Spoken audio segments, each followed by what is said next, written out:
Hey everybody, and welcome to the May episode of MyHR Facebook Live. Thanks for coming along. If you're watching live, it's great to have you. If you're watching after the event, I hope you enjoy it and that you can still reach out to us and ask questions. So as you know, we do these every month now. This is the 6th one. We do record them and we post them on our YouTube channel and share them through social media so you can share them with others. Encourage you to have a look, like our Facebook page, follow us on LinkedIn. We're always providing what I hope are helpful updates to employers around the country and around the world. So tune in, please ask questions. We do respond to questions from last time and previous events if you've asked us questions offline. If you ask us questions online, then I'll do my best to answer them today. Go ahead and put me on the spot. It's always a bit of fun. So today's session is probably a fairly heavy compliance one, not the most exciting topic, but extremely topical. And it's something I've been talking on over the last couple of months around the country. We've done events in Invercargill, Wellington, Palmerston North, New Plymouth. We're in Tauranga and Hamilton next month. And it's just some of the fundamental requirements of employment in New Zealand. And they're becoming increasingly increasing problems for employers who are getting audited by labour inspectors and being found not to have complied with some of these basic standards. And with the recent budget announcement, $8.8 million is going to be given to the Labour Inspectorate, and our Minister of Workplace Relations and Safety, Ian Lees-Galloway, has said he would like to see an increase in the number of labour inspectors, potentially up to a doubling. So what I thought I'd cover today is what is the role of a labour inspector, or at least what are their rights, what happens if a labour inspector turns up to your workplace. A lot of people don't know. And then 3 really headline issues of these big non-compliance problems that have come up recently that have really hurt employers. One is around the basics of employment agreements. The other is leave, which is a major problem in relation to the Holidays Act 2003. And the third and final one is payment for meeting and training, which has hurt a lot of retailers recently, most notably Smith City. So those are the topics we'll cover.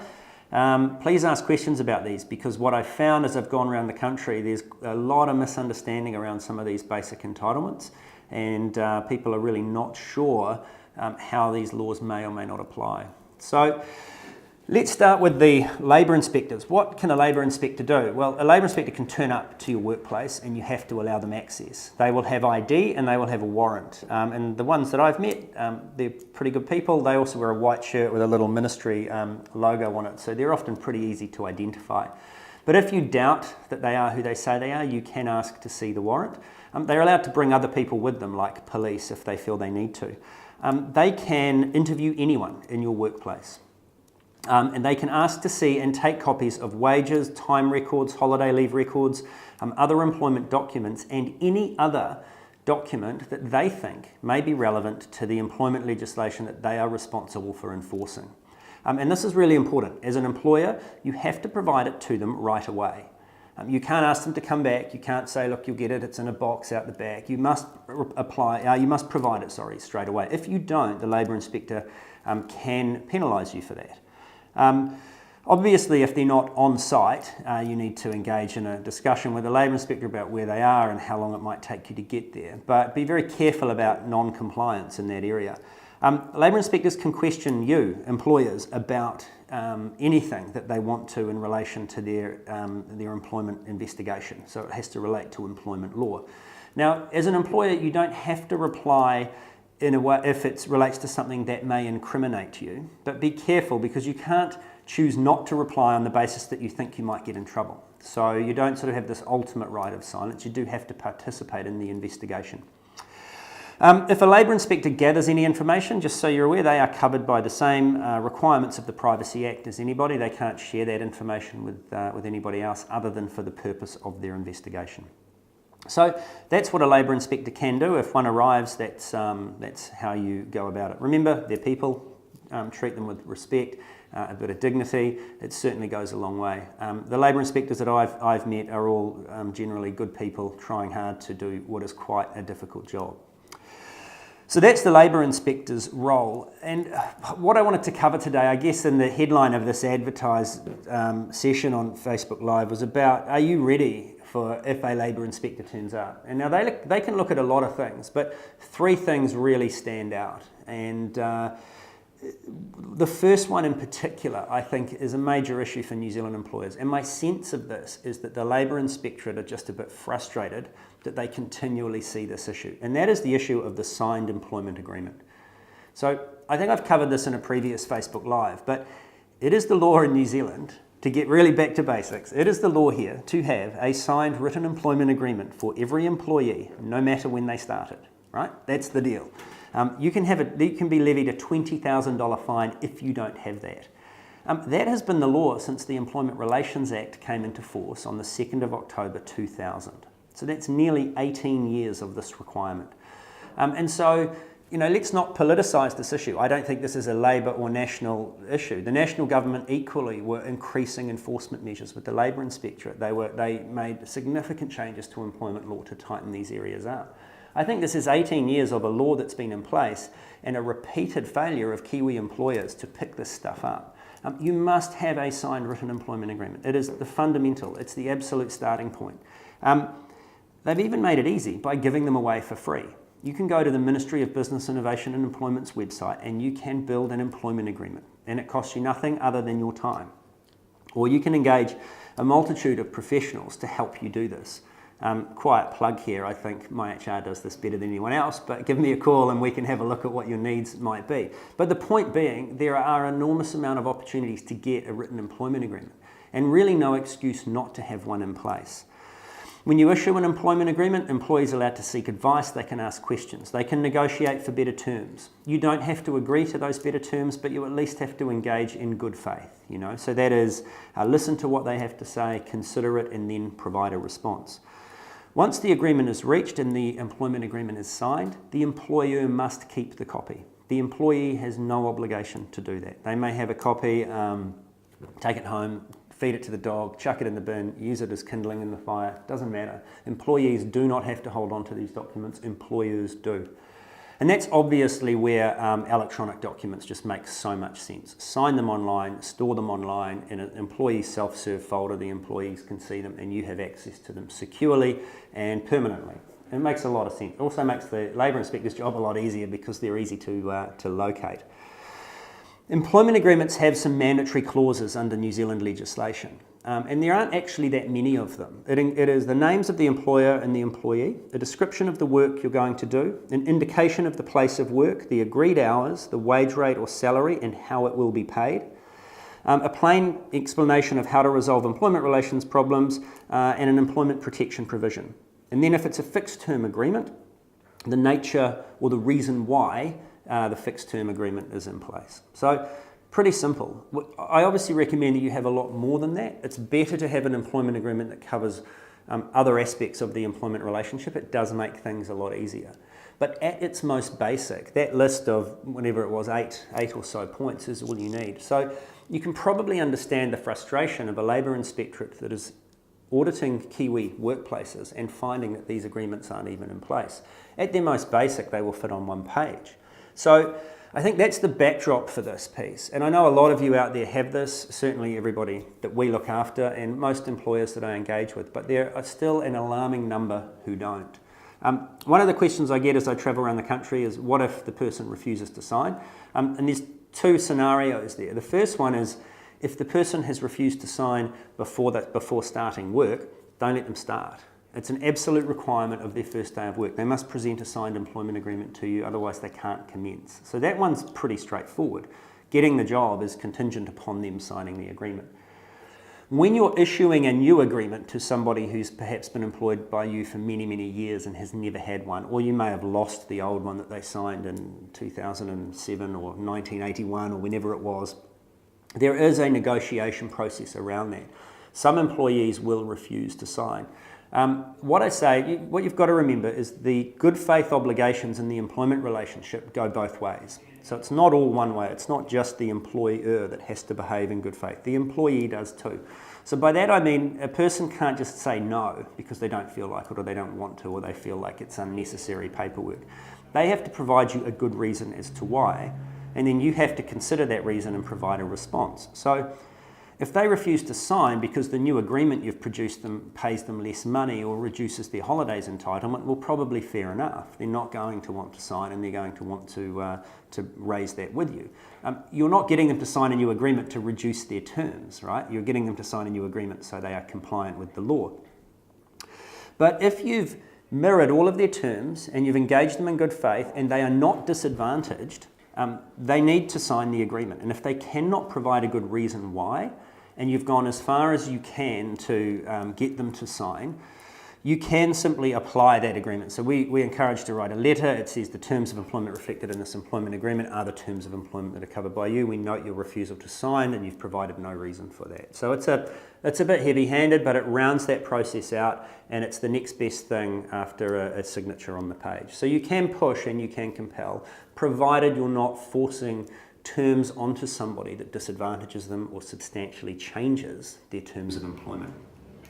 The challenge there, of course, is when there are implied terms. So someone who's worked for you for a long time and never had an agreement may have their own views about what they're entitled to. So always better to get this wrapped up early. The reality, as I'm sure many of you know, is once people are employed, the agreement sits on the file and is seldom ever referred to. They only really come out in the event of, say, a dispute or a change to somebody's job. So that's employment agreements. Next one is leave. Now, this is a massive topic, and I've got to say my personal view of the Holidays Act 2003 is that it is the worst piece of employment law that we have in New Zealand at the moment, and the worst piece of employment law that I've ever worked under here, the UK or Australia, to be perfectly honest. It's terrible, and I'm really upfront about that. I think it's an unworkable piece of legislation that creates an enormous amount of confusion in the guise of trying to be fair. And I think that view is somewhat backed up by the fact that there was an article a few weeks back about there being currently $39 million of owed holiday pay from organisations who had incorrectly paid holiday pay, of which one was the police, another one was corrections, and another one with many, many millions of dollars owed is the Ministry of Business, Innovation and Employment themselves. The very ministry that is responsible for this piece of law has failed to implement it properly or pay people correctly. And then there's a bunch of private sector employers going through this as well. And I think this is a real example of how this law is so difficult to apply. That's a massive amount of wage arrears, and I believe there's probably more. I think everywhere labour inspectors go, they're identifying problems with it. And I think part of the issue is the many layers of types of payment. Ordinary weekly pay, average weekly pay, relevant daily pay, average daily pay, those sorts of things. And then the definitions are challenging, but then also what do you include in which definitions create massive issues for people. Thankfully, a few days ago we heard, or last week I think we heard, that they're going to review it. So fingers crossed we might get some change here and get some change in a way that it is workable. I'm going to touch really quickly on what these entitlements are without going into too much detail, because it's the kind of thing that takes a bit of a workshop and diagrams and whatnot. But if you've got questions about the Holidays Act, fire them in, because this is, as I say, complex law. So annual leave. Annual leave, every employer in New Zealand, who's not a casual, casuals get their 8% pay as you go, and some fixed term contractors do. But every permanent employee in New Zealand is entitled to 4 weeks of annual leave. That's what the legislation talks about, 4 weeks. Payrolls will often convert this to hours because it's the easiest way to determine variable hours people. But the law talks about weeks. So if you are a person who only works a Monday, you're a part-time worker, you do one Monday every week, the law still says you get 4 weeks holiday. It's just that your 4 weeks translates to, for those 4 days, versus a full-time person who works Monday to Friday every week, your 4 weeks translates ultimately to 20 days, 4 times 5 days of work. So 4 weeks is the entitlement for everyone no matter what. It's the calculation of a week that determines what people get paid. The calculation of a week is the greater of ordinary weekly earnings or average weekly pay. Ordinary weekly is go back to the last pay date in the 4 weeks prior and divide it by 4. Average is the last 52 weeks divided by 52. So as you can see, it's supposed to have a bit of a smoothing effect and to see what the person earned over the last year and what they've most recently earned and pay them the higher amount. The challenge is what is included or excluded in those amounts. One area where I see people get this wrong is in relation to bonuses. So if you pay a single annual bonus once a year, let's say in April, your staff or some of your staff get, say, let's call it a $20,000 bonus.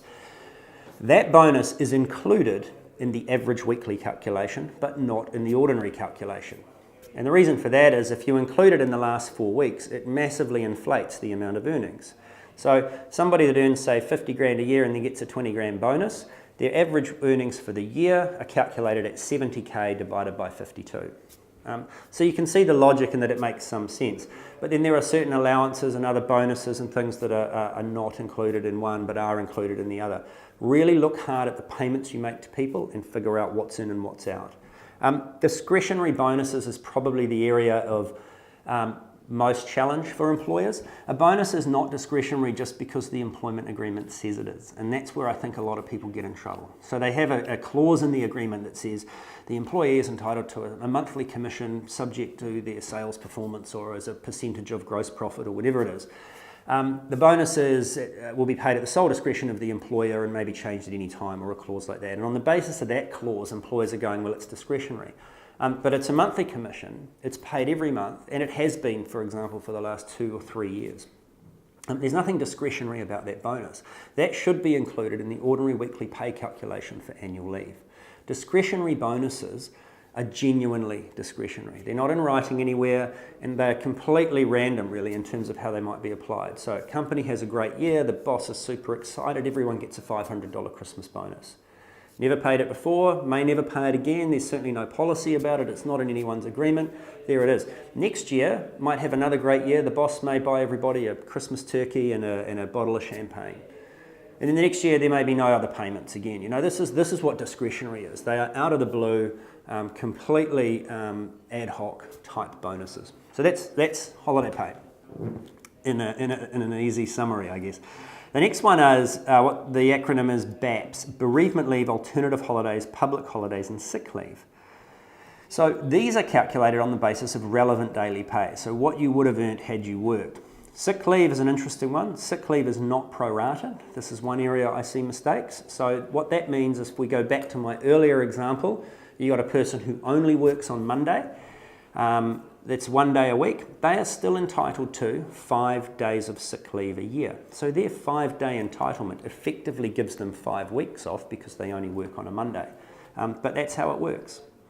Payment to sick leave on the basis of relevant daily pay is also an area where people get confused. So let's say we have a part-time worker that does 10 hours on a Monday and 4 hours on a Tuesday, and then they don't work Wednesday, Thursday, Friday, Saturday or Sunday. If they are sick on Monday, you must pay them 10 hours, and then you deduct 1 full day of sick leave from their 5-day entitlement. That's relevant daily pay. 10 hours is what they would have earned had they worked. If they are sick on the Tuesday, you pay them 4 hours, and you deduct 1 full day of sick leave from the 5-day entitlement. That's relevant daily pay and what they would have earned had they worked. Where I see mistakes is people will take that 14-hour weekly pay and divide it. So if somebody's sick on the Monday, they get 7.5 hours. If they're sick on a Tuesday, they'll get 7.5 hours. A labour inspector will look at that, and they won't ask the employee to pay back the 3.5-hour overpayment that you've made on the Tuesday, but they will most definitely ask you to top up the other 2.5 hours to get the 10 hours they should have been paid for the Monday. So just be aware of that. And payrolls can make this a bit confusing because, again, they often convert sick leave to hours. But it's a 5-day entitlement for every employee. Public holidays, otherwise working day. There's sometimes some challenge around that. Do you pay the person for the public holiday that was otherwise a working day? And what is otherwise a working day? So this is the most difficult in some circumstances where there is a rotating roster. And so there are certain rules we might apply, a retrospective look if they've worked this same day for the last 3 or 4 weeks, but also a forward-looking thing. So if their rotating roster quite clearly ends last Monday and does not roster them on this Monday or the coming 3 or 4, and a public holiday falls in that time, it's not otherwise a working day. You can't roster with the purpose of avoiding a public holiday, but if the roster falls that way, then that's one way of doing it. One example I like to use for this is we have clients in the after-school care industry, and one of the areas where they had some confusion was at the end of term 1 when Easter occurred.